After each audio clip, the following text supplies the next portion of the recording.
د ستانو په نننۍ ویډیو کې ځینې مهم معلومات در سره شریکوم او ستاسو هم هیله کوم چې خپلو نورو هیوادوالو سره شریک کړئ.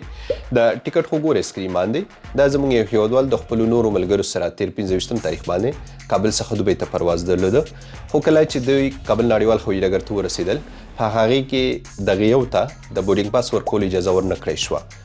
وجه څه وه چې د بورډینګ پاس ورنه کړی شو؟ تاسو بهتره معلومه ده چې د متحده عربي اماراتو نوي قانون له مخې اکثریت پاسپورټونو باندې د ویزې سټیکر نه لګیږي او د دوی ویزې اوس په امارات سایډي کارت یا هویه کې دي. نو د ده نه ویزه په پاسپورټ باندې لګېدلې وه او نه د سره امارات سایډي کارت یا هویه ورسره وه. نو دې له وجې دته بورډینګ پاس ورنه کړی شو او د پرواز څخه راوپس شو.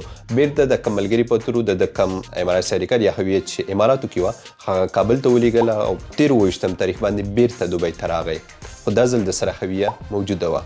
نو په تاسو کې هغه هیوادوال چې د دوی ویزې په پاسپورټونو باندې لګېدلې دي، سټیکر یې لګېدلی دی، که هغې سره سفر پر مهال امارات آی ډي کارت یا هویه ورسره او که نه پروا نه کوي، دوی ته په تللو کې هم مشکل نشته او په راتللو کې هم مشکل نشته.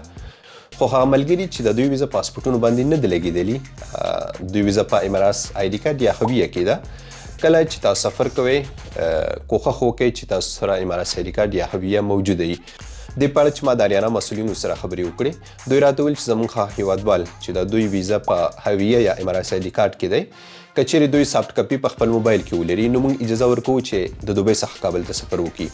خو بیرته په سافټ کاپي یا موبایل کې چې خپل امارات آی ډي کارت یا هویه کاپي ولري یا پرینټ کړي وي کاغذ باندې، نو په دې باندې بیرته د کابل څخه دوبۍ ته موږ اجازه نه ورکوو. دوی باید لازمي اصلي امارات آی ډي کارت یا هویه ولري. نو په تاسو کې کوم هیوادوال چې د دوی ویزه په پاسپورټونو باندې نه ده لګېدلي، وختي ما خبره وکړه که کوم چا ویزه پاسپورټونو باندې لګېدلي هغوی ته په تللو راتللو کې مشکل نشته، خو هغه هیوادوال چې د دوی ویزې په امارات آی ډي کارت یا هویه باندې دي، کله چې تاسو سفر کوئ نو کوښښ وکړئ چې تاسو امارات آی ډي کارت یا هویه ځان سره ولرئ.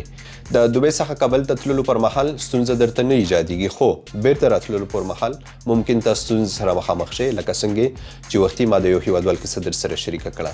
سمه ده؟ مننه.